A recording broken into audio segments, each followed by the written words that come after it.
Saudara-saudari yang dikasihi Tuhan, selamat pagi.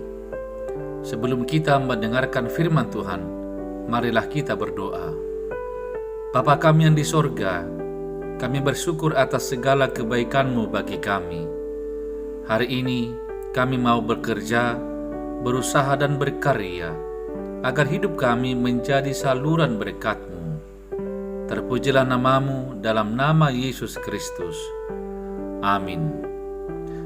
Ayat firman Tuhan bagi kita tertulis dalam kitab Mika pasal 4 ayat 5. Biarpun segala bangsa berjalan masing-masing demi nama Allahnya, tetapi kita akan berjalan demi nama Tuhan Allah kita untuk selamanya dan seterusnya. Demikian firman Tuhan. Saudara-saudari yang diberkati Tuhan, di tengah pemerintahan dan pemimpin rohani yang bermental bobrok, Nabi Mika menyerukan agar bangsa Israel tetap setia mengikut dan berjalan bersama Tuhan. Ketika yang lain mengikut dan menyembah ilah-ilah untuk mendapat keuntungan dan kekayaan, Nabi Mika mengajak dan menegaskan agar bangsa Israel tetap berani berbeda untuk setia mengikut dan berjalan bersama Tuhan, walau bangsa itu harus merugi dan dikucilkan. Berjalan bersama Tuhan bukan berarti tanpa tantangan dan godaan. Saat hidup yang lain kelihatan lebih makmur, lebih berhasil, lebih berkecukupan, dan lain sebagainya, orang percaya ditantang dan diuji untuk tetap konsisten mengikut Yesus untuk selamanya dan seterusnya. Sebab kata Nabi Mika, biarpun segala bangsa berjalan masing-masing demi nama Allahnya, tetapi kita akan berjalan demi nama Tuhan Allah kita untuk selamanya dan seterusnya. Saudara-saudari, ingatkah kita saat Yosua sudah tua, saat ia juga mengumpulkan tua-tua Israel untuk menegaskan kepada siapa mereka hendak setia? Pada akhirnya Yosua menegaskan di hadapan para tua-tua Israel itu bahwa ketika umat Israel memilih menyembah ilah-ilah yang lain, Yosua dengan berani, tegas, dan tanpa teraling-aling menyatakan, "Tetapi aku dan seisi rumahku, kami akan beribadah kepada Tuhan." Yosua 24 ayat 15b. Yosua tidak ikut arus.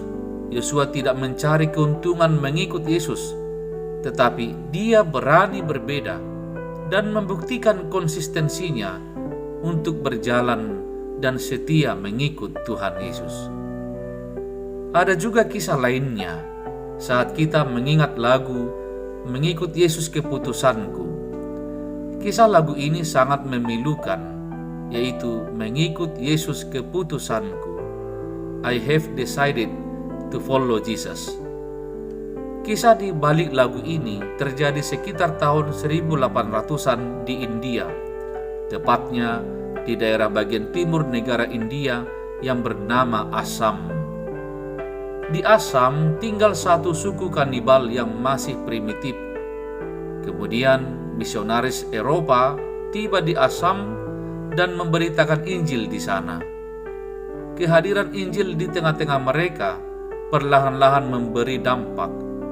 Ada satu keluarga yang terdiri dari suami istri dan 2 orang anak akhirnya memutuskan menerima Yesus Kristus sebagai Tuhan dan Juru Selamat mereka.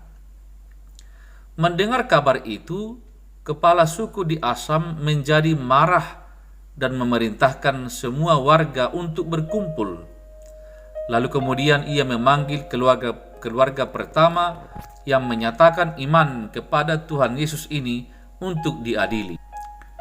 Lalu yang pertama diadili adalah keluarga Nokseng, seorang dari suku Garo. Nokseng beserta istri dan kedua anaknya diadili di hadapan masyarakat. Kepala suku Assam memaksanya untuk meninggalkan imannya.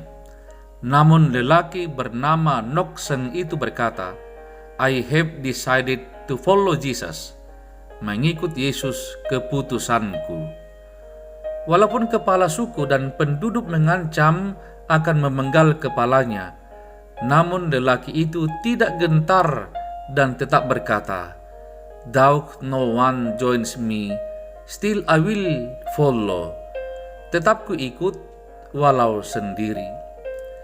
Kesetiaan dan keberanian Noksen dan keluarganya untuk tetap mengikut Yesus walau sendiri dan walau harus mati, pada akhirnya membawa kepala suku dan semua penduduk desa Asam bertobat dan mengikut Yesus.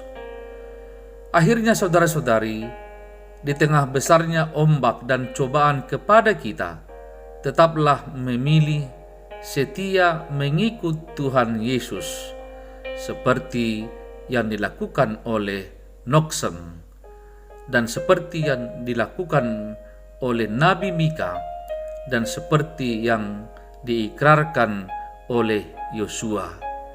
Tetapi aku dan seisi rumahku, kami akan tetap beribadah dan mengikut Yesus walau sendiri dan walau mati. Amin. Marilah kita berdoa. Bapa kami yang baik, di dalam nama Yesus Kristus, kami membawakan seluruh